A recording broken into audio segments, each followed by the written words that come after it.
Uh, Oh, Hello, everybody. I am Ian Williams, president of the Foreign Press Association, and I'm in New York. And our other two guests, Dr. Ina von Ber and I think Dr. Michael McFaul, or Ambassador Dr. Michael McFaul. It sounds very Germanic when you pile the titles in tandem like this, Doctor, Professor.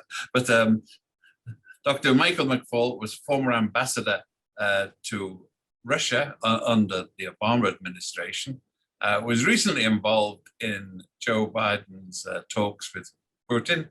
There are pictures of them all sitting in a row, a relative rogues gallery. I noticed they kept a distance from Putin. And I think my old friend Sergei Lavrov, who used to be UN ambassador, was there as well, the current foreign minister of Russia. He's aged a bit. Obviously, responsibilities of acting on Putin's behalf are telling on him over the years since he left the United Nations.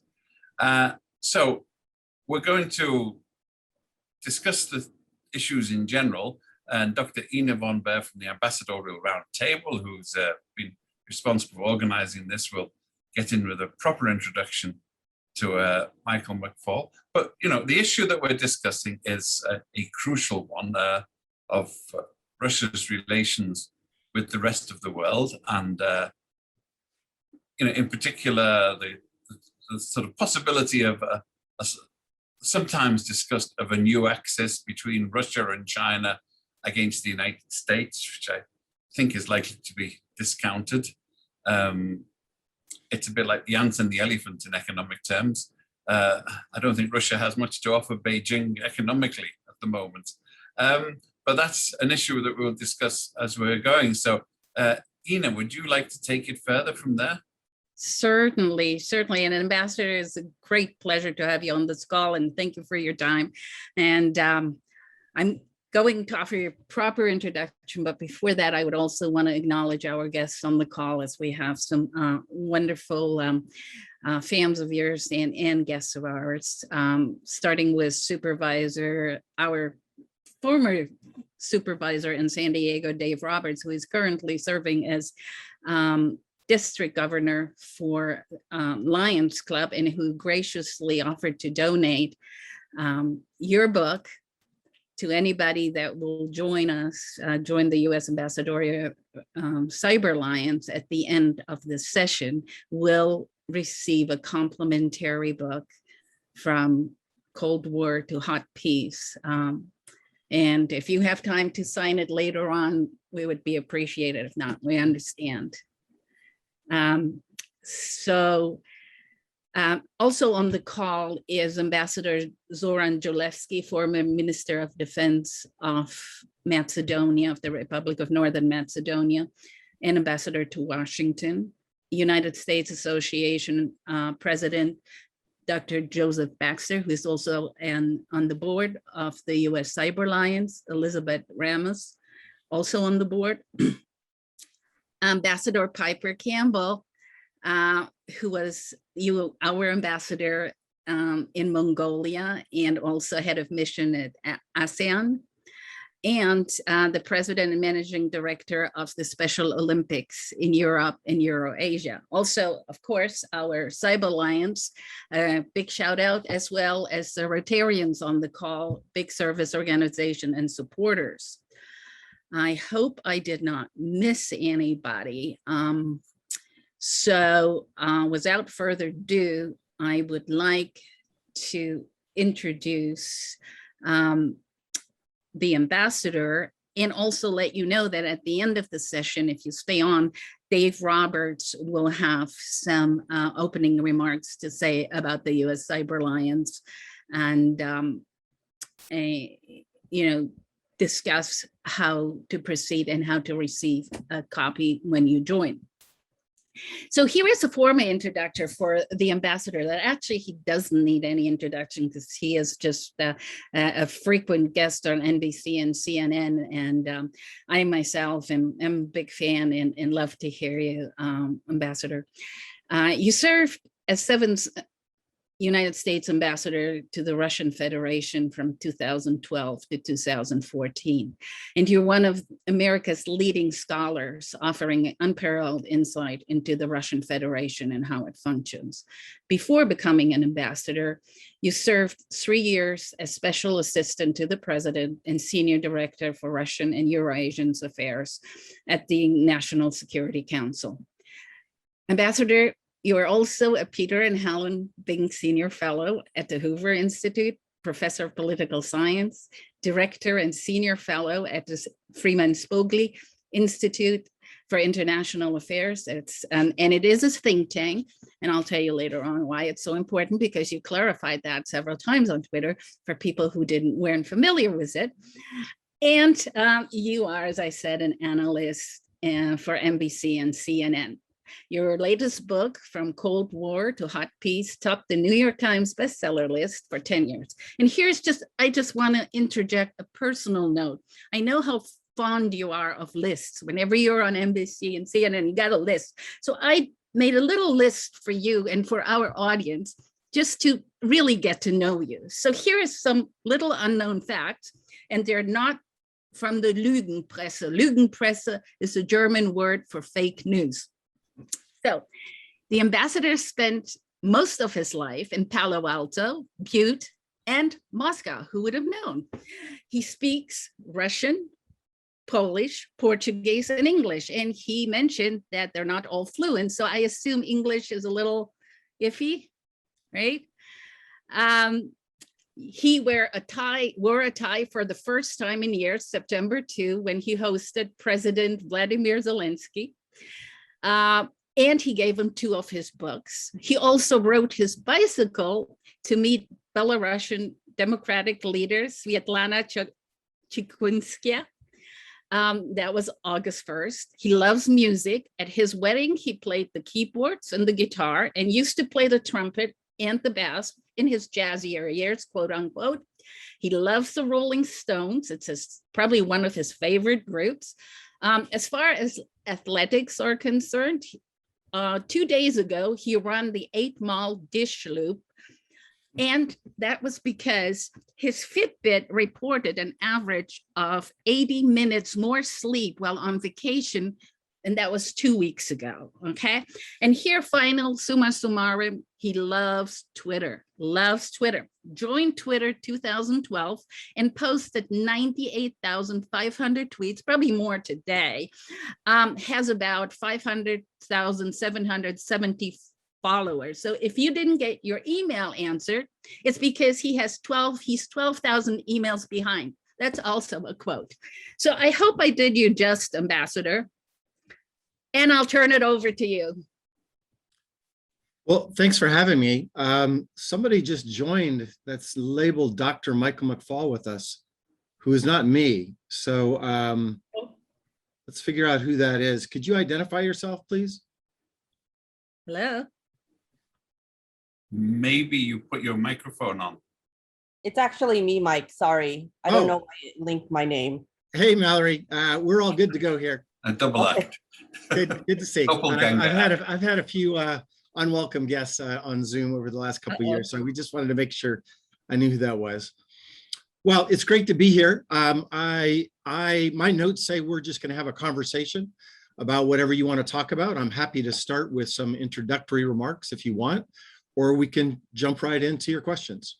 That was quite a list, by the way, Ina. I definitely reveal a lot of information about myself that I'd forgotten about on Twitter, but that's what Twitter is for. It's not just a broadcast about my articles, of which there are many. I'm happy to share those as well. So how do you want to proceed? Well, from the foreign correspondence side, you've obviously been studying it. And I've seen you've also made some comparisons with China and Russia, which I think are very apt, because I've described Russia in the past as almost Saudi Arabia with nuclear weapons, because it's a completely unbalanced economy, which is based on selling hydrocarbons. So it has spare cash for the time being until the hydrocarbon market disappears out the window. And it has all of these residual historical weapons. So it's sort of, on one sense, it punches above its weight economically, but it really is not a superpower or even a potential superpower, you know, in terms of population or economy. So how much of a threat is it? Joe Biden obviously doesn't want to start a Cold War, but then he doesn't want to climb into bed and start making wild, passionate love like his predecessor, if I may say so. So, I mean, what could we do in terms of push me, pull you to remind Putin that there is such a thing as international law, and he is occupying part of Georgia, Moldova, part of Ukraine, and backing a dictator in Belarus. So, but the question is, what can anyone else do about it? Because he's not powerful enough to really go much further afield into the far abroad, as we call it. But he is powerful enough to hang on to what he's got, and nobody wants to risk World War III by taking it off him. Right. Well, those are some very hard, big questions that we could burn the rest of the hour with. But well, let me take a stab, and then let's just keep talking and take other questions. I am writing a book about great power competition in the 21st century right now. So it's China, Russia, and the United States, with a segment on Europe, although that's still to be determined how I deal with Europe. I needed to say that for my colleagues here. And I would say a couple of things that I think are counterintuitive in findings that I'm having. And by the way, I look at lessons from the Cold War, something I know pretty well, for how to compete, engage, contain both China and Russia, not just China, but China and Russia today. And I say that because I think there were certain things we did during the Cold War that are worth remembering and worth repeating, and I'm happy to go into those later. There are also things we did during the Cold War that were giant mistakes that I think we should avoid in our competition with China and Russia today. And I'm happy to go into that list as well. But here's the counterintuitive part about the triangle.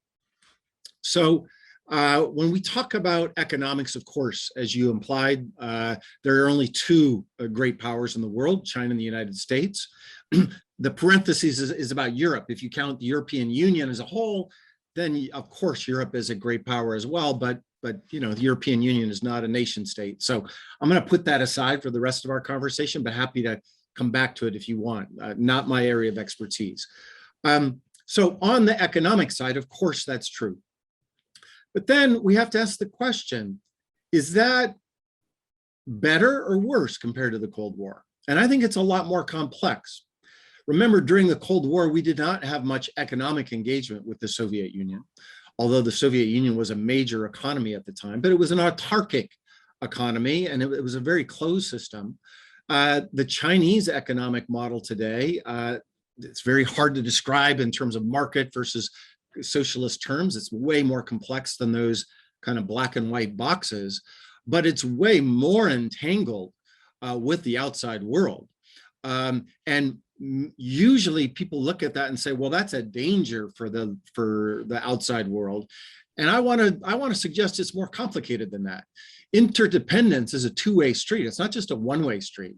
And that gives us leverage vis-a-vis China because they are such a big economy that we didn't have vis-a-vis the Soviet Union. Second, let's talk about some other dimensions of power.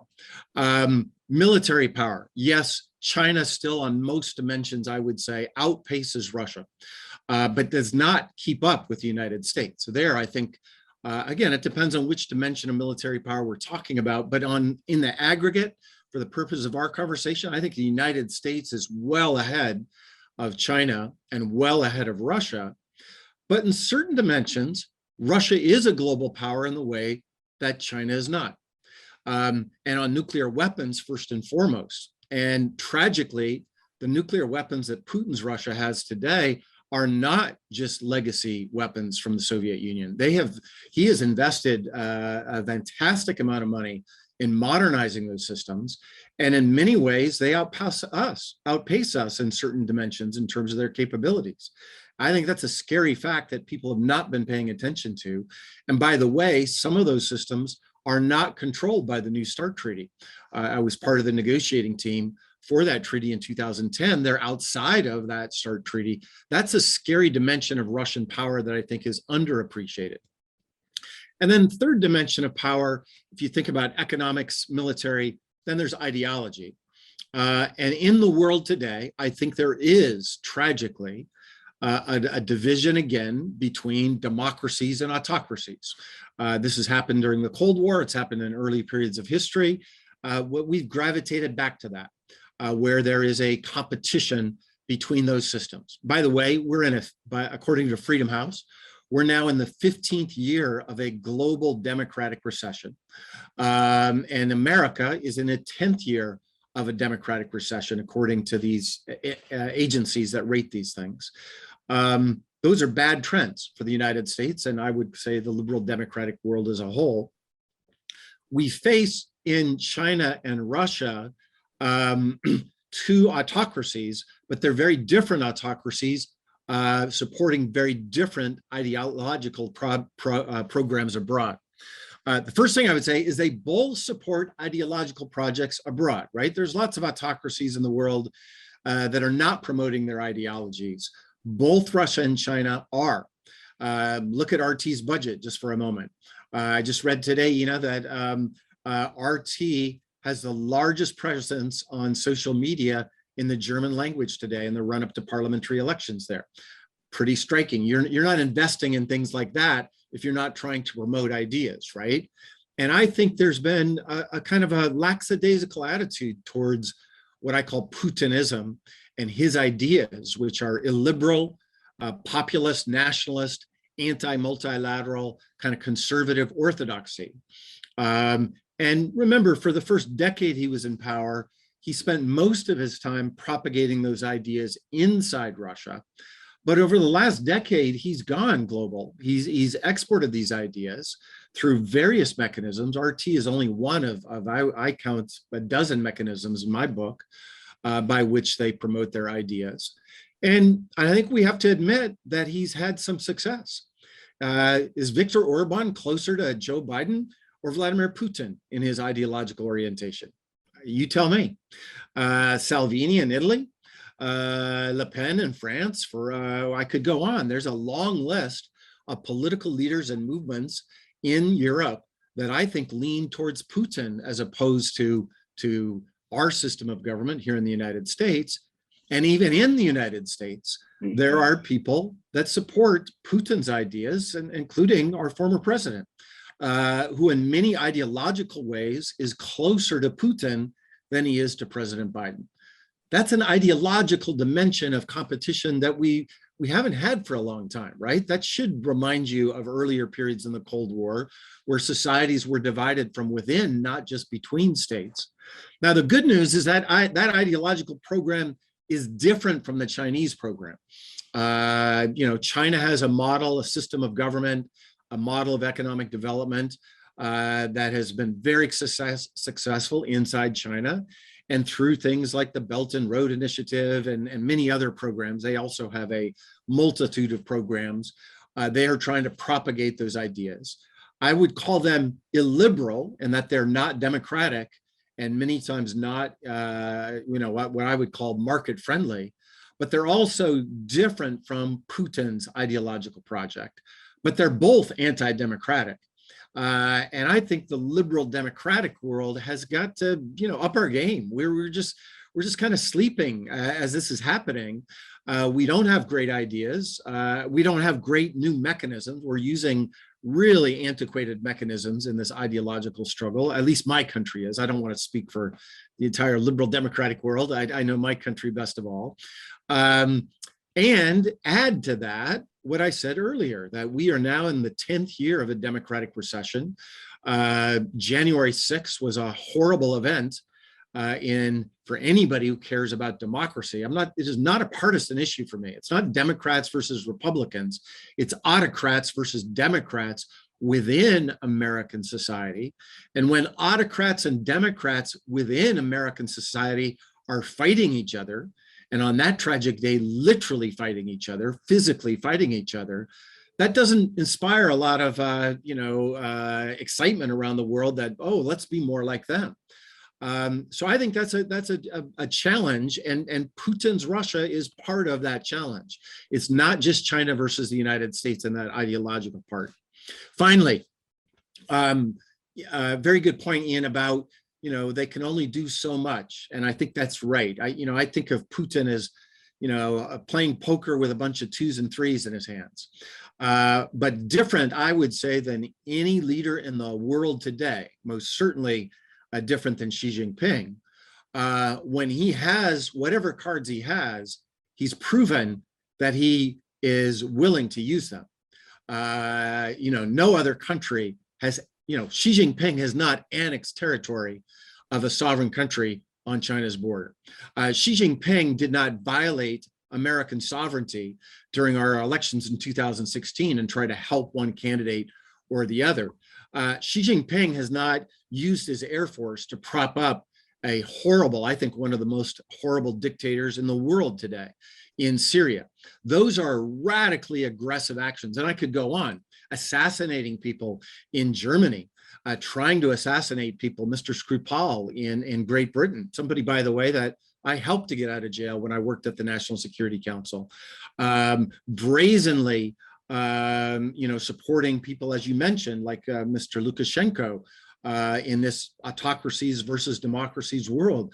Those are incredibly aggressive actions by Mr. Putin.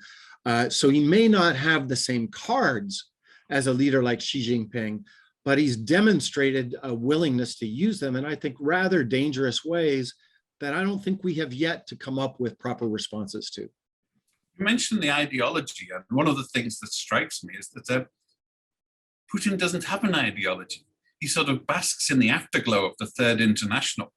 There's a lot of people around the world who somehow identify him with progressive anti-imperialist causes that he's not really shown any particular attraction for, except in terms of gross realpolitik. And so it's a negative ideology. And what RT does, especially, is actually to point out the holes. A lot of what RT says you could say, is good investigative reporting. They're pointing out holes in the societies in the West. They miss out the rest. I know I've been on RT once or twice, and if you say the wrong thing, that's the last time you're on. They're very quick with the guillotine afterwards. But in response, what have we done? We cut back on the Voice of America. We've cut past on Radio Free Europe.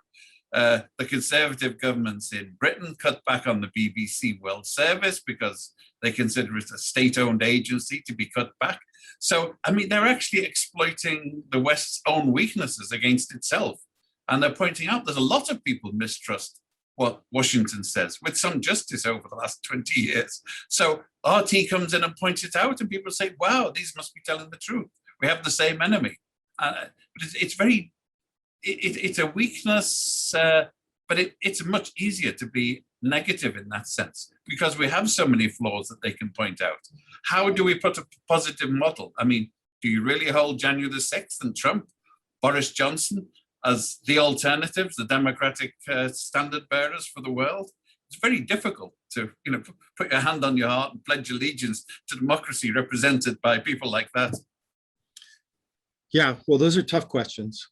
And I don't have simple answers because I don't think it's a time for simple answers. First, though, I want to disagree with you, Ian. I actually do think that Putin does have an ideology. It's not socialism. It's not the Third International. But in the same way that there are leaders in my country that espouse conservative orthodox values, those to me are ideological statements. And therefore, I think Putin does have a coherent set of ideas. They're not my ideas. But I think we do ourselves, it's hard to fight an ideology if you don't think it exists. And I think that's part of our problem with Putin. We don't think he has a set of ideas. I know the guy. I met him in 1991. I've been studying his worldview. And by the way, it's changed. It was not the guy I met in 1991. His worldview is different today. But if he were on this call, he would say, what do you mean I don't have ideas? I have very strong ideas about the role of the family, the role of the church, the role of the state, the collective versus the individual. And if liberalism is an ideology, and I think it is, then I also think that illiberalism is also an ideology. Now, you rightly point out that it's mostly negative, and I agree with that. But it's not only negative. Conservative values are very, over millennia, but most certainly in the era we live in, are very animating to people that embrace them. Most certainly in my country, they would take issue with the idea that being a conservative, embracing conservative values is only negative. They would say, what do you mean? I embrace these ideas and in a positive way. And I want to be clear here. My beef with Putin and conservatives in America, I after all, as Ina mentioned, I've been a Hoover Institution fellow for 30 years, is not with conservative policies or liberal policies or progressive policies. That's a fight, we can have, what the tax rate should be, different issues. I'm talking about, my concern is about democracies versus autocracies. And when there's a fusion of conservative ideas with what I consider anti-democratic ideas, that to me is the threatening thing. But you pointed out a very important additional part of Putin's propaganda. One is to promote these ideas that I'm just talking about, ideas we could identify, whether they rise to the level of being called an ideology or not. We academics here at Stanford, we debate that, that's kind of a semantic debate as far as I'm concerned, but it's, we could do that. It's, whether it constitutes a ideology or not, I'm willing, I debate that with colleagues all the time. That's one part of it though. Whatever you call it, that part is there. They're supporting certain kinds of politicians in France and Germany and the United States who share those ideological beliefs. Italy, Hungary, Serbia, the list goes long. It's an ideological affinity that his propagandists have with them. But there's an additional component that you alluded to. It's not just a fight for ideologies. It's a fight against truth. It's a fight against fact. Margarita Simonyan, I know her well. She's the head of RT. I've known her for a long time. It's not, they're propagating not just a fight for this idea over that idea. They're trying to say there's no truth. And in doing so, undermines scientific knowledge, undermines, 2 + 2 = 4. And they, I think, are achieving successes. Now, I want to be clear.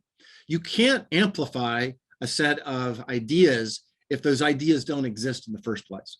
So again, just speaking as an American, you can't amplify, the stuff they're doing on social media and the airwaves if there isn't some of that sentiment there already, right? Amplification requires there to be a seed of some sort.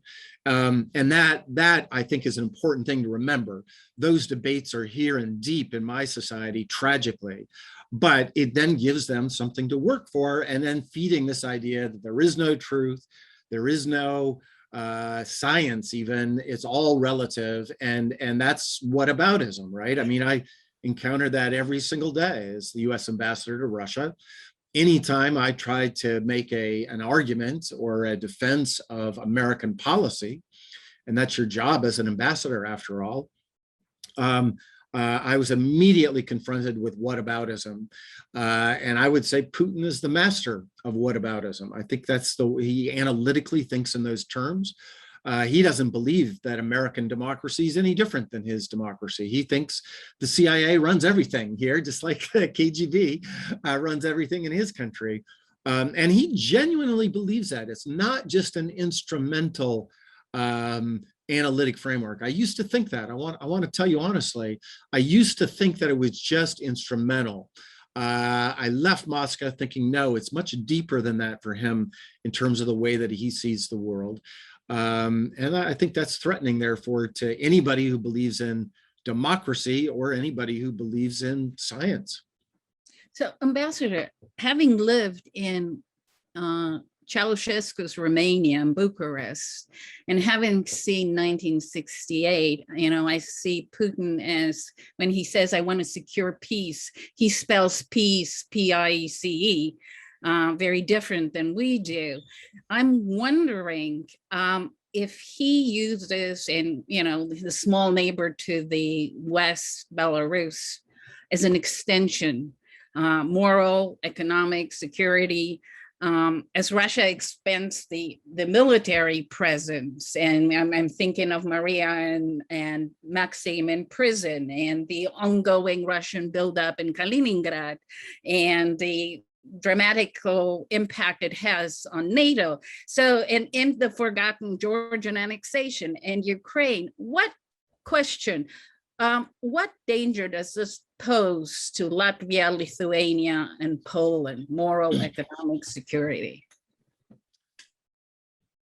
These are hard questions, everybody. These are really big, hard questions, but thank you for asking. You're the expert. Well, I would say I would divide out my comments short term versus longer term. So in the short term, we had in my country and in European capitals as well, a big debate about NATO expansion back in the 90s. I think now in retrospect, the jury is clear that NATO expansion was good for European security and good for helping to consolidate democracy and market-oriented economies in Europe. We have some real challenges, in my view, within the NATO alliance in Hungary and to a lesser extent in Poland today, and they're real, and maybe we'll come back to those. But there was a debate, was this going to be good or bad on average? I think it's been good. And I think the probabilities, therefore, of a Russian military, conventional military intervention in any one of those three Baltic states is considerably lower today than in those countries that are not members of NATO. And you just mentioned many of them, right? What do they all have in common? They're European countries that are not in NATO. I don't think that's a coincidence that they're in the never land between NATO and Russia, and therefore they have Russian soldiers and annexation and occupation and military. Belarus is a little more complicated in all of those places, right? That's the first thing I would say. However, in the longer term, I'm worried about NATO and the future of the alliance for a couple of reasons. And let's just be clear, it's my view, and you don't have to believe me, just listen to his own words. Putin wants to see the destruction of NATO. He sees NATO as not in Russia's interest as defined by him. He would prefer to develop bilateral relationships with each of the countries in NATO. And to a lesser extent, he feels the same way about the European Union. He just thinks it's better from his definition of Russia's national interests. And I want to keep saying that because not all Russians have the same definition of Russia's national interests as Putin. But from his definition, he kind of want to go back to the 19th century and kind of balance of power politics and a multipolar world where there's shifting alliances. He thinks that would serve Russia's purposes better. So he wants to see the destruction of the alliance. And as a mechanism, as a strategy for achieving that, he is now supporting these political movements inside the countries rather than a clash between countries to help erode support for NATO. And I think he's had, as I had said before, I think he's had some success with that. It's striking to me, especially in a country like Hungary, that he is having success. You expand on that, because one of the issues is that he and his supporters across Europe and in Britain are equally against the European Union. They are, yes. They have been at the forefront of the Brexiteers. They're amongst, and those East European countries you've made have done more than anyone else apart from Boris Johnson and Nigel Farage to convert the European Union into a sort of latter-day Austro-Hungarian Holy Roman Empire. We're big on paper, but not much punch. Well, again, I'll defer to you as the expert on European politics. I don't have any expertise on that, but I think what you're saying is true, which is this ideological struggle that I'm talking about is not between states, it's within states. And it's no accident, by the way, that Russia's campaign, their social media and IRA and RT supported Brexit.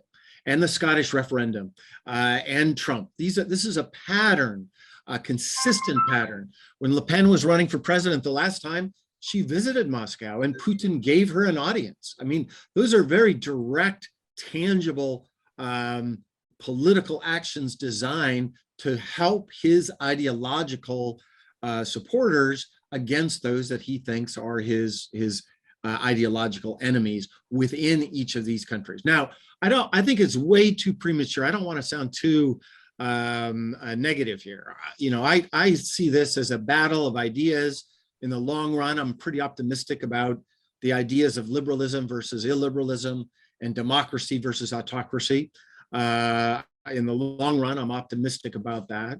And I would say that with respect to China's ideas too, by the way.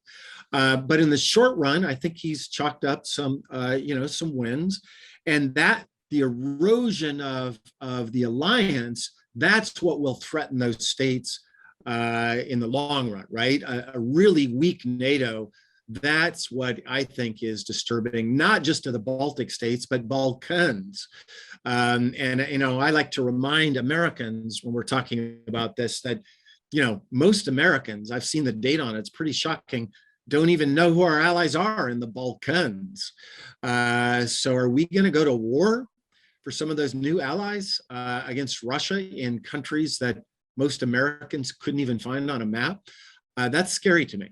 And I want to emphasize my two worst case scenarios are not conventional, not Russian tanks rolling into Tallinn. You need to, that's not going to happen. You're reminding me of that Czechoslovakia 1968. That's not going to happen. Here's what's going to happen. Possibly. These are the things that scare me. Two scenarios. One is, some fisticuff fight on a town on the border between Russia and Estonia, between ethnic Russians and ethnic Estonians. Young men do that from time to time, right? Let's say a Russian gets killed. They're ethnic Russians living in Estonia. Yeah. And Putin decides to send in some special forces to punish them. And they kill a bunch of ethnic Estonians, and then they go home. They don't stay, they don't occupy, they go home. Are we going to go to war with Russia over that? It's a violation. It's Article 5 violation of their sovereignty. What's the debate like in Rome? What's the debate like in Berlin?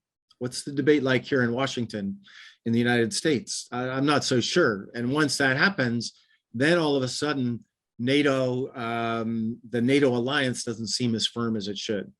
The other scenario that scares me, and it flared, it's not even a hypothetical like the last one.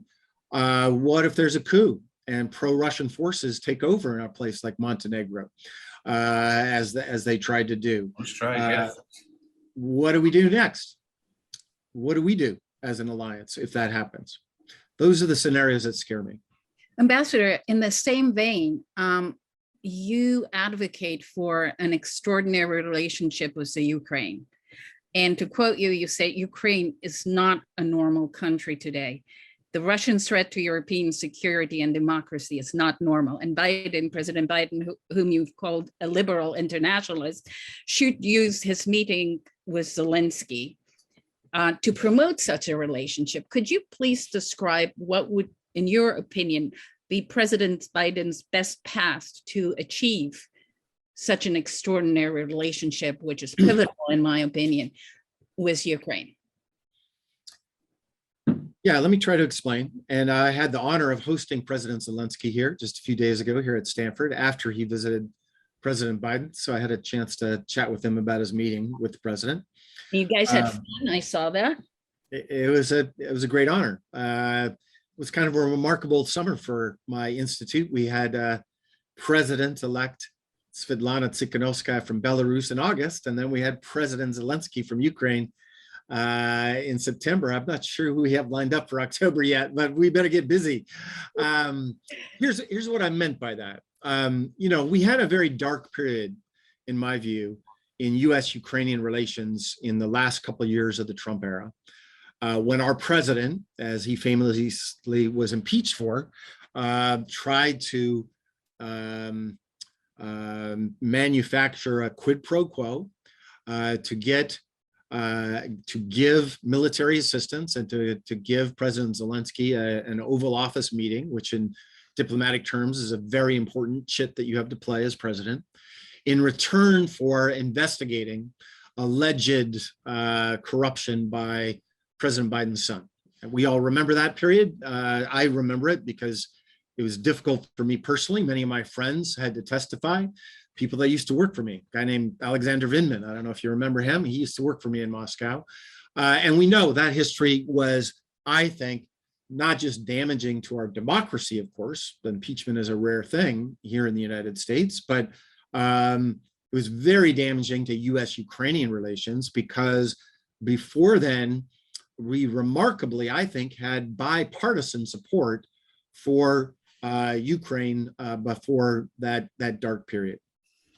So in the run-up to the Zelensky meeting with President Biden, the Biden administration were saying, we want to restore relations and have a normal relationship. I heard that many times when I talked to Biden administration officials. And my point was to prod them to think bigger than that. And for the reasons you just cited, right? Ukraine is not a normal country. They would love to be a boring, normal, democratic European country. Believe me, they would love just to be, nobody notices when their president or prime minister comes. And I used to always say that living in Russia, some Russians just want to be a boring, normal, democratic European country. Boring is the key word, but that's not the Ukraine of today. Their democracy has not consolidated. I think it's still under the threat of collapse because of their neighbor in large part. And, their territory is occupied by their neighbor. Those are extraordinary conditions.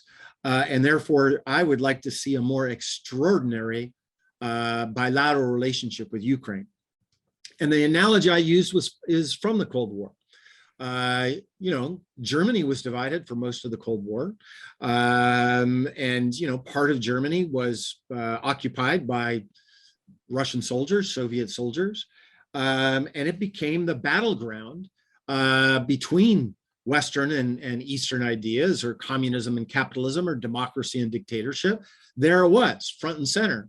And there were times during that battle when we had to do extraordinary things to defend the sovereignty of Berlin and West Germany as a whole.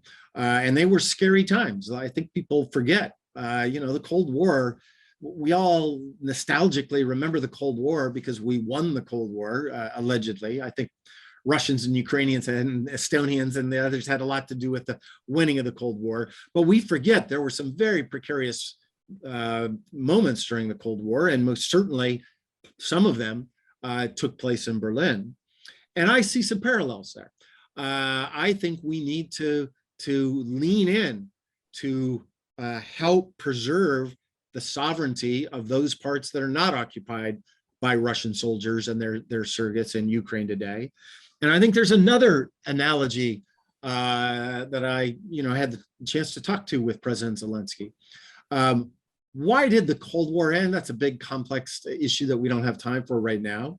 But most certainly, one of the driving factors was not diplomats and presidents and prime ministers.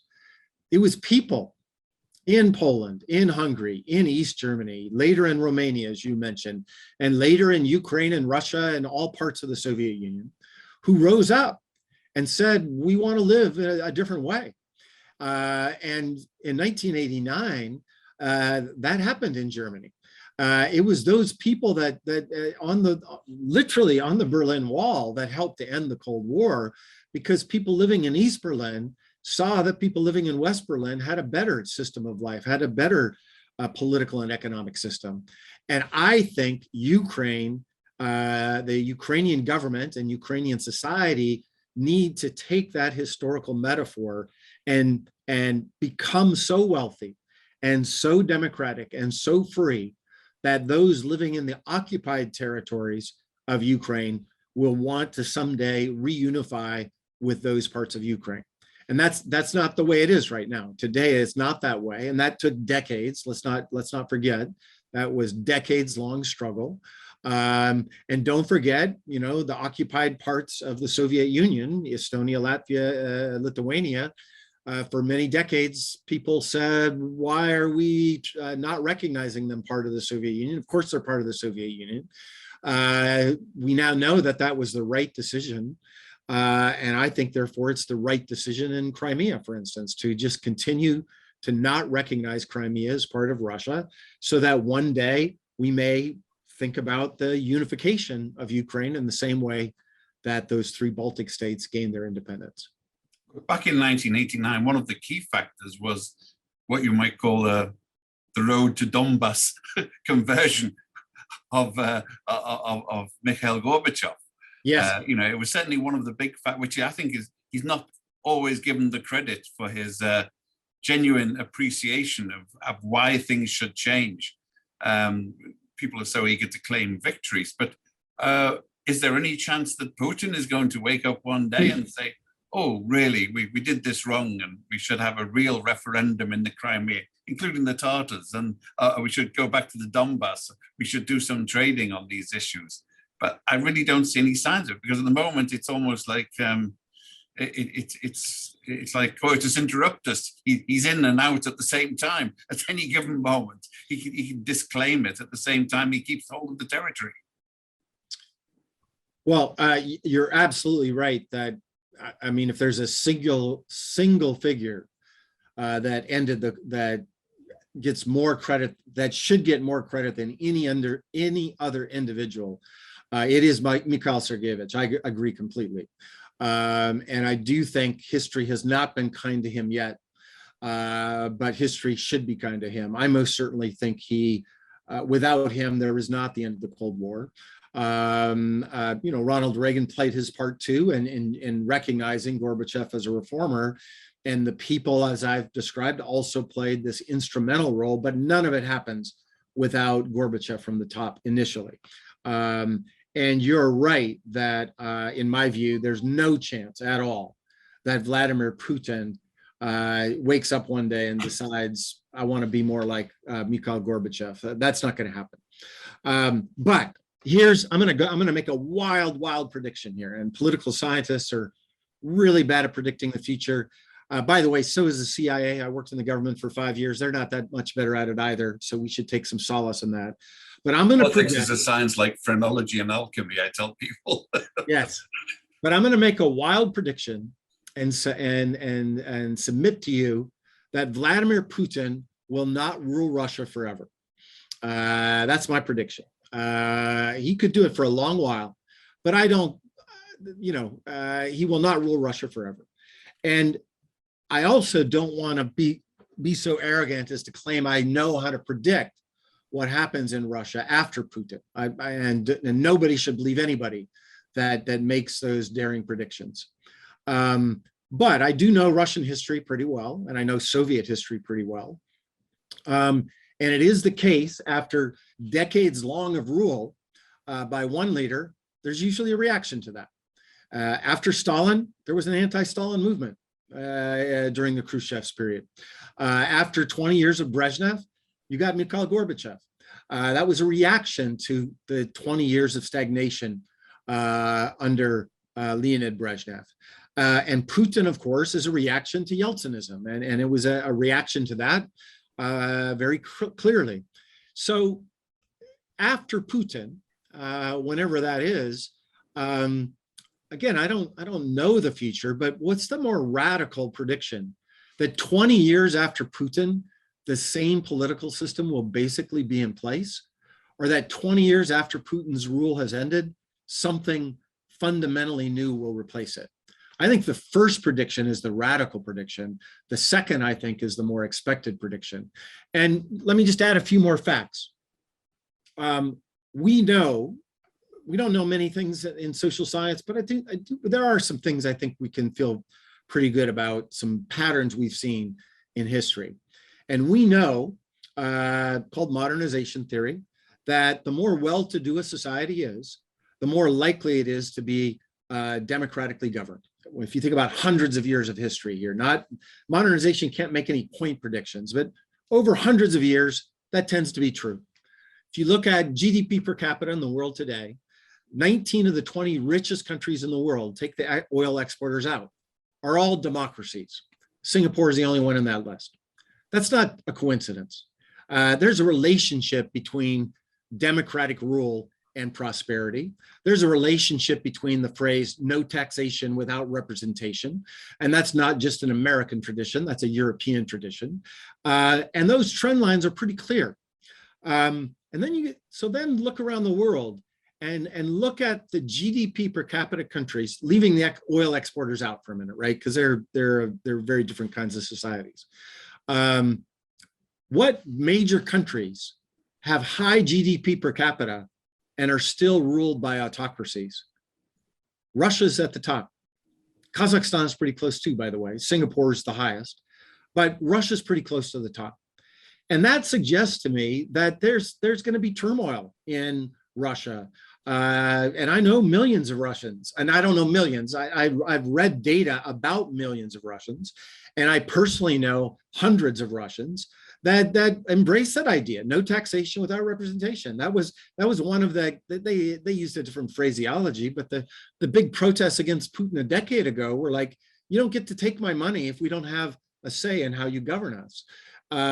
That's a pretty universal idea. That's not a American or Western European idea. And the greater levels of urbanization, wealth, and education, those are the dimensions, those are the demographics that support those ideas. But and therefore, I think there's going to be a lot of turmoil in Russia whenever the Putin era ends. There's a question from Elizabeth Ramos, which it's been there for a while. Should Ukraine agree to split off Donbass and other Russian areas as a sort of grand bargain, like Germany forfeited claims to the Sudetenland and East Prussia in return for a secure borders and a settlement? Well, I would let the Ukrainians decide that. I don't want to meddle in their internal affairs, and I mean that sincerely. There's too many meetings where, you know, Russians and Americans get together and decide the fate of countries in between. The Versailles syndrome. Yes, and so I think that's a question for Ukrainians to decide, not me. And I know what they've decided so far, that the majorities do not support that idea. But that's so far. That maybe that could change over time. So, Ambassador, how do you see now, if you would have to sum up the triadic balance comparatively to the triadic balance that we were facing in 1970s, and, you know, the three big C's: compete, cooperate, challenge? What is your bird's eye view from that? Well, I'm more optimistic about our current era than the 70s. I'm glad you raised that, because there, you know, I want to be able to say at the same time two things that sound contradictory. Number one, we're in a dark period for democratic governance around the world. Like I said, 15-year recession. That's true. Societies are polarized in Europe and the United States. That is true. There's been the rise of these strongman leaders. I don't even like the word strongman, autocratic leaders around the world. There's in many countries, they're stronger today than they were 15 years ago.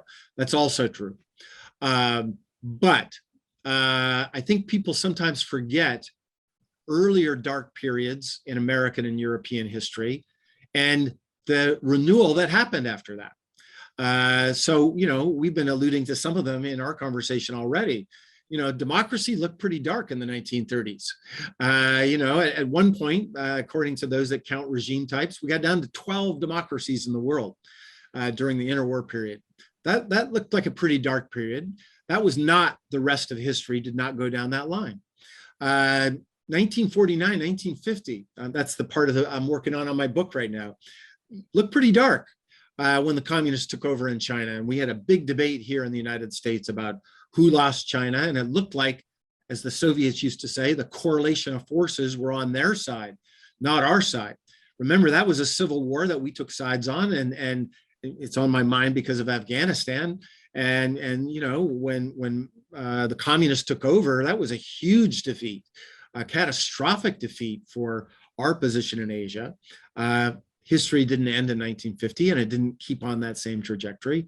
And, you know, the late 60s and early 70s in the United States is a period that actually reminds me a lot of our current era. Lots of turmoil domestically, the fight for civil rights, anti-Vietnam War, you know, including people getting killed, including leaders getting killed, students getting killed in demonstrations, punctuated, you know, with the resignation, first time ever in our history of our leader because of corruption. And as all of that was happening, you had the takeover, you know, communist regimes came to power, not just in Vietnam, but all over Indochina, as well as Angola, as well as Mozambique. And then later, you know, ZANU takes over in Zimbabwe. And it looked like, and in Latin America, you had communist movements on the move as well. And it looked like the whole map, you remember those blue and red maps? The map was getting really, really red in the mid 1970s. And yet, just 15 years later, you know, things started moving in a very different direction. And I think that's an important lesson. And maybe it's a good one to end on because I have a meeting that started a minute ago. I think that's an important lesson for everyone to remind themselves. I don't want to pretend that I can predict the future. But I do know that there is a history of renewal in democratic societies that is a lot harder to do in autocratic societies because they don't have the ability to move back and forth. And Ian, you said, put your hand on your heart 30 minutes ago. So this is where I am going to end. You know, I think it was a pretty dark period in American history in the Trump era. I think it was dark, and I don't say that as a partisan terms. I say that in this democracy autocracy fight. But guess what? We also had renewal. We had more Americans vote in the last election than we've had in a long, long time. We now have a new Congress. We now have a new, you know, leadership in the Senate. That is a sign to me of the possibility of renewal in democracies. And that's what makes me optimistic in the long run, even if in the short run, I sound pretty pessimistic. And on that, I gotta go. Thank you for having me. Thank you so much for your insights and your time. Bye. For everybody else, please stay on the call. So we'll have. Yeah, and on behalf of the Foreign Press Association, thanks very much for a great tour of Horizons. And if you want the book, please stay on and talk to Dave here. Who is, Ian, thank you so much. And great seeing you again. I don't believe I can come off without killing you, as it were. Okay, then stay with us, please. And so I'll stay and look up some other stuff. I'll mute myself. Pass it over to Dave Roberts, District Governor for Connecticut, and the most wonderful lion and engaged person in our service organization. Dave, you're on. Thank you so much, Ina. I really appreciate it. And I hope everybody enjoyed the conversation. I thought it was a great initial conversation. One of the things that Ina mentioned at the beginning is we have launched a new cyber worldwide Lions Club. And the whole purpose of it is, and it really ties into the comments you just heard from Ambassador McFaul, that we believe as a service organization, it's our duty to help educate people on what's going on around the world. You can't serve around the world if you don't understand what's going on. So Dr. von Ber has agreed to be our charter president, and we meet once a month. And we have initially 8 charter members in our branch club, and we're continuing to grow every week. And we'd like to extend an invitation to any of you that are listening to this. If you would like to sign up, you are welcome to. And if you sign up, you will get a complimentary copy of Ambassador McFaul's last book.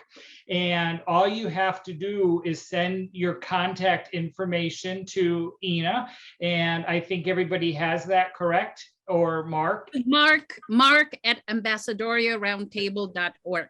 Yep. So Mark at ambassadorialroundtable.org. And we hope you will spread the word to others that might want to join. We have no entrance fee right now, and the annual dues are $80 a year. And so I think, and Liz is suggesting as our club secretary that we put that contact information in the chat feature. And Ina, can you do that while I'm chatting? Sure. Talking. And but please consider joining this. For those that don't know, Lions is the world's largest service organization. We have over 1.4 million members. Every club gets to choose what they want to do. This Cyber Lions Club is going to focus on some specific areas of interest in the world, and Afghanistan is one. We started with this webinar. We're going to be doing education for people, both Lions and non-Lions, how we can partner to serve. We also have an interest in Nepal and helping people there, particularly survivors of domestic abuse. So this is an opportunity to be a member. You only join by getting an invitation. So we are extending an invitation to all of you to join. And we hope you will take us up on this invitation, and we can give any more information that you need. But I think, Ina, I'll stop there. And are there any questions that you or anybody has? How about if you have any questions, just email Mark. Yep. And we would be happy to answer and hopefully have you part of our new club. And on that note, I want to thank Ian Williams again, and Dave, and our board of directors, Liz Ramos, who's here, Ambassador Zoran Julevsky, Mark Lyons, who's also joined, and hope you join us for our next press event. Hopefully with the Foreign Press Association, we'll let you know what our next event will be. For now, thank you so much. Have a blessed day. Be safe and be healthy, all of you. Bye-bye.